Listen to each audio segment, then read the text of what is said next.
সাহিত্যাঙ্গনে নাট্যগুরু হিসেবে সমধিক পরিচিত এবং রম্য সাহিত্য রচয়িতা হিসেবে প্রসিদ্ধ নুরুল মোমেন ১৯০৬ সালের ২৫শে নভেম্বর ফরিদপুর আলফাডাঙ্গা বুড়ুইশ গ্রামে জন্মগ্রহণ করেন এবং ১৯৯০ সালের ৬ ফেব্রুয়ারি ঢাকায় মৃত্যুবরণ করেন। তার বিখ্যাত নাটক হচ্ছে নেমেসিস, যেটি ১৯৪৮ সালে প্রকাশিত। এটি ১৯৩৯ থেকে ৪৩ সালে দ্বিতীয় বিশ্বযুদ্ধের সময়কার প্রেক্ষাপট, যেখানে দুর্ভিক্ষ, মজুমদার এবং নিরন্নদের হাহাকার নিয়ে রচিত। এটি শনিবারের চিঠি পত্রিকায় প্রকাশিত হয়। পরবর্তী নাটক হচ্ছে রূপান্তর, যেটি কবির লেখা প্রথম নাটক। এটি ঢাকা বেতারে প্রচারিত হয়। আলোকছায়া, আলোছায়া হচ্ছে ১৯৬২ সালে প্রকাশিত। ভালো মন্দের প্রতীক আলোছায়া, আর ভালো মন্দের দ্বন্দ্ব ছিল, আছে এবং থাকবেই।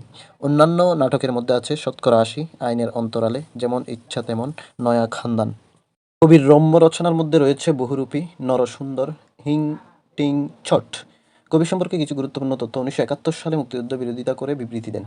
১০ বছর বয়সে তিনি কবিতা লেখেন সন্ধ্যা ধ্রুবতারা নামে।